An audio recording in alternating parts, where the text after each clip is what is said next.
moment. I repeat, this is not a milk crate moment, but it's a great platform for me to talk to Danielle Marggraf, who is a six-figure frequency coach. And listen, I'm not even sure what voodoo magic she has here, but all I know is that it works. That's what I know. So Danielle, welcome. And I invited you on because you've got something super cool coming up on Monday that I want to share with everybody, right? Yes. So Whoever do we this, just say that right out of the gates? I'm saying it right out of the gate Let's because say it. you say it now. I said it already. Okay, so I'm not a six-figure frequency coach, but I am having an event called the Six-Figure Frequency, and it's actually happening on Monday, November 13th, actually the new moon, for those of you who know what that means.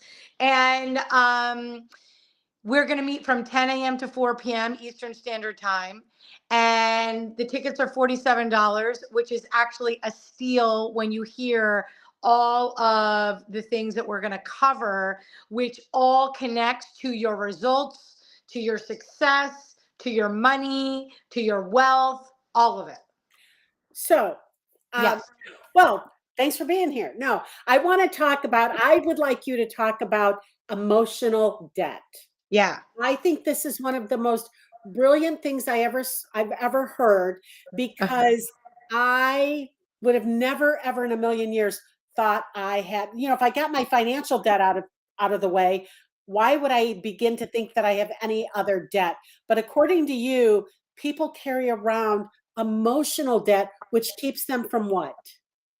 So it keeps them from being in the financial flow, to being in the embodiment of wealth, to being in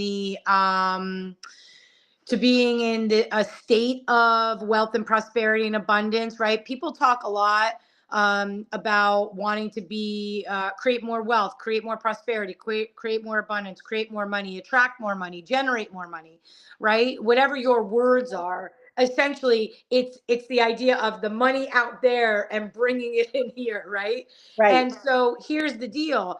If you are someone who believes that you are a spiritual being having a human experience, right?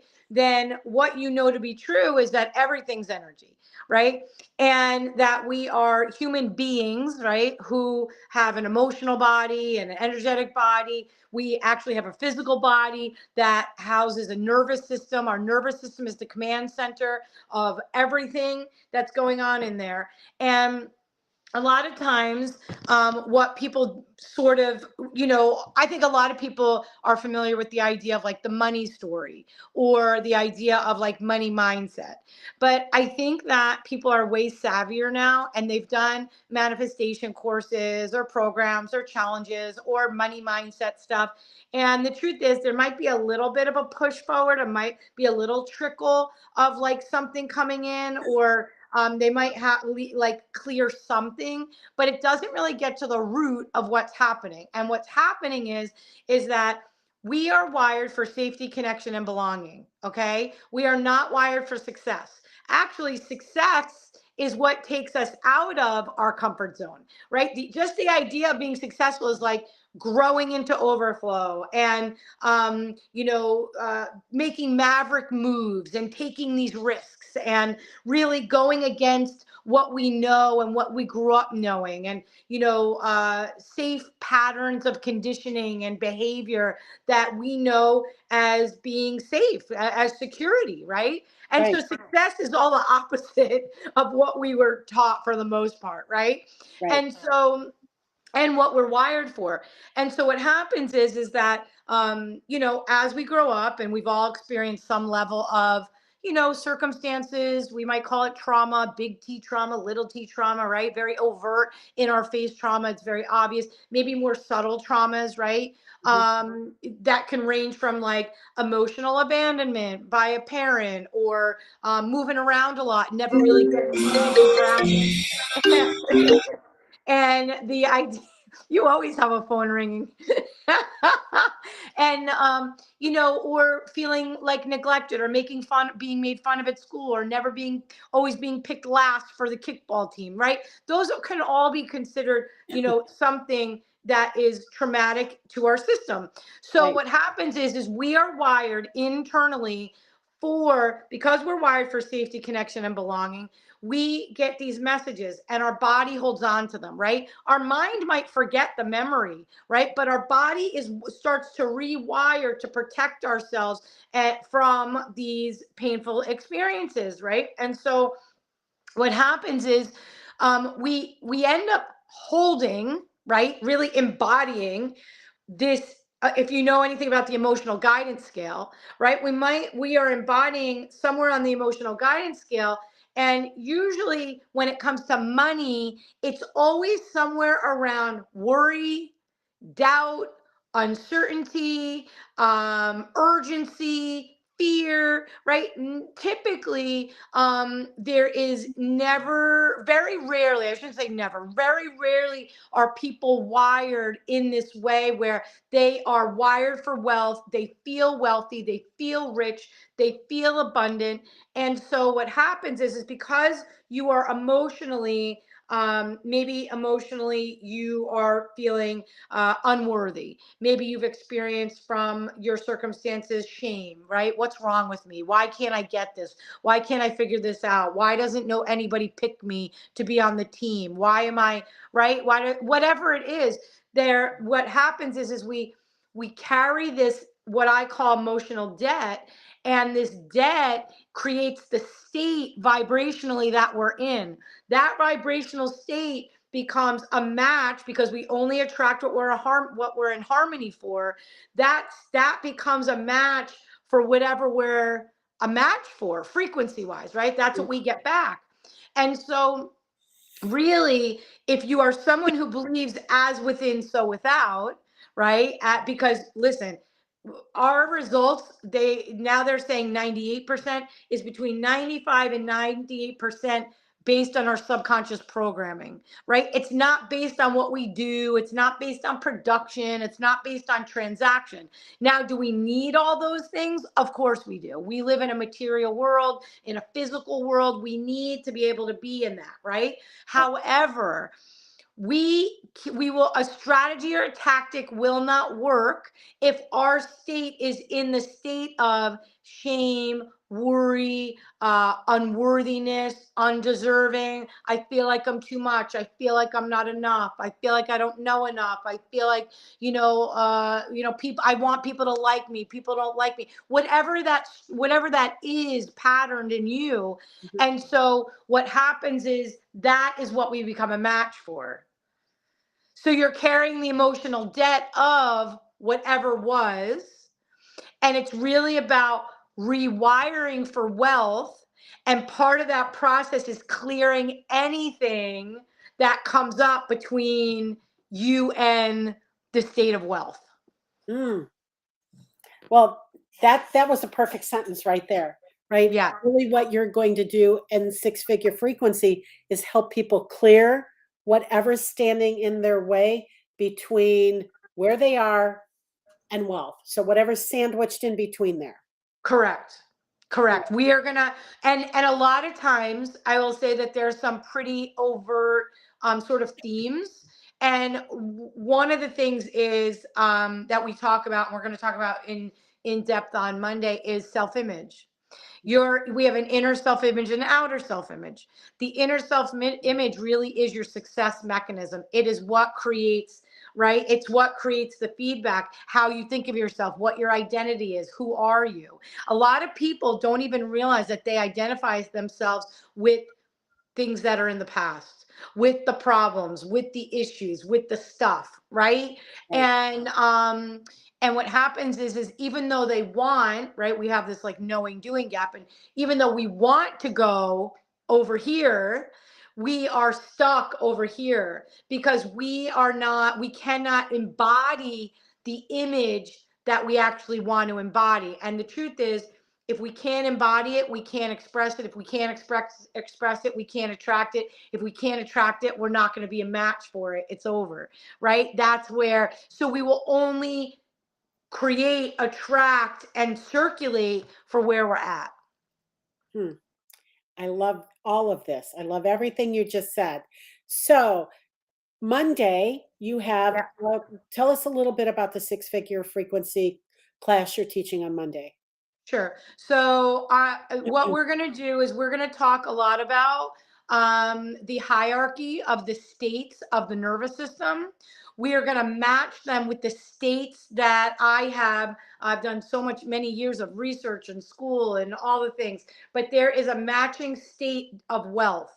Okay. So you'll actually be able to identify, once I tell you those, where you're at where you are in your nervous system state, where you are in your financial state, and you're going to see how those match. You're going to see how your behaviors and patterns actually mimic your state of your nervous system, Mm, and how your financial state mimics back to the nervous system and vice versa, right?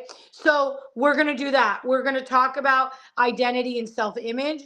What behaviors, what beliefs, what ideas, what needs to be embodied for you to actually not only listen, all the people that come, 99.9% women, right? But all the people that, because I do have a man coming, all the people that come, they know how to give. They're givers, they're healers, they're fixers, they're recovering codependence where they overfunction to make sure everyone else feels comfortable. They're very well versed in the idea of it's called fawning in the language, but it's the disease of please and appease. I'm going to please you. I want to appease you. I don't want you to be uncomfortable. I'll tolerate, endure the discomfort so you're not uncomfortable, right? And those are the patterns that actually keep you incongruent from creating a business that will actually be able to, you can sustain your life from, right? Because you cannot sustain it emotionally. Your net worth is a reflection of your self-worth. mhm. And if you are doing all those other things, if you are sort of wired for that, what's really happening is you're wired in survival. And if you're wired in survival, you are not embodied in wealth. And what happens is, and this happens a lot, I've seen this a lot, I actually just worked with a client this morning on this. Um, uh when this idea of like affirmations and just think positive thoughts, and just focus on what you want, don't focus on what you don't want. Well, that's really fine and dandy and great for those people who have had a pretty easy peasy life, right? But if you are someone who has had any amount of struggle, of stress in your life, of trauma, if you want to call it that, right? um, then it is very hard to hold, because really what's required is you're going to hold the focus, right? And Right. it's very hard to hold the focus on that thought, because the wiring inside of you is going to pull the thought to the constricting thought, right? So you're laying in bed and you find a spot, like you're like, oh my gosh, my lower back feels so good, the bed is so soft, oh my gosh. And you're in that joy on that cloud for like 30 seconds before the thought comes in. Did I feed the dog? Did I lock the door? Oh wait, I don't have my water. And this is true, because people don't have the capacity to hold pleasure. Mm, People don't have the capacity to hold the soft, the relaxed. We say we want it, but we don't have the capacity to hold it because we have been conditioned to push and force and persuade and hustle and move and get there and hurry. mm. And so when we actually go into any level of rest, our mind will do what our body's not doing in that moment, which will create constricting thoughts of tension and stress, because that's what you're most comfortable being in. Wow. Wow. Well, it sounds like it is going to be kick-ass. It's going to be kick-ass. It's going to be great. We have almost 100 tickets sold. I mean, you're going to be with your people. You're going to learn a new way of relating to yourself. You're going to learn a new way of looking and relating to money. You're going to have a new way of being able to understand sort of what state you're in and when you're in it, right? Like that in and of itself is going to be so profound, because the truth is that we're doing mindset work up here in our brains, but our mind lives in the body. right? So you have to, if you're operating from the neck up, yeah, you're automated. You're on automation, right? If you actually can take the time to bring it down into the body, now you're going to start moving differently. Now you're going to start embodying differently. Now you're going to start creating something different. Wow. Well, Danielle, I think you did a great job of telling us what we're going to get at your event on Monday. And listen, you guys, she's brilliant, right? When she's speaking and when she's teaching, well, you're brilliant all the time. I don't want to make it seem like you're just brilliant, Pam. But she's amazing at what she does and literally can answer those questions for you that you have about, number one, your mindset, but more importantly, what the hell does it mean to embody that in your body? Yeah. You know, she's teaching me that right now. So love it. So make sure you click on the link here in the chat and grab a ticket to Danielle's event. It starts on Monday morning. What time? 10 a.m. Eastern Standard Time. 10 a.m. Eastern Time, 9 a.m. Central Time. I guess we could go to 7 o'clock Pacific Time if you need that. But I think that you're in for a treat. You're in for a true treat to be part of this. And I know you only probably have about 100 tickets, right? Yeah. We are definitely limiting to 100. We're almost there. And we are excited because everyone in the room, like we've been talking to people all day today. And everyone is really in a state of like, I'm so excited to be there. I'm so pumped to be there, and the truth is in order, to be able to take a day, right? To take a day and really come and be with this group of people, you're gonna be mind blown. I mean, really, everyone that I'm talking to is like, I did a talk last week. There are so many people who are like, I heard you talk. Oh my God, it made so much sense. You're blowing my mind. I can't believe it. How did I not know this? This makes so much sense. This is going to change my life. And it's true. It is going to change your life. But even more, it's going to change your business. And it's going to change your body in your business. And it's going to change your bank account. Okay, I was waiting for that one. Woo! I was waiting for the bank account. So, listen, come check it out. You're going to love it. I love it. And I'm Danielle. Thank you for coming on and sharing this. Thanks for having me, Jean. No, my pleasure. And I will see you on Monday. See you Monday. Okay, take Thanks, care. everybody.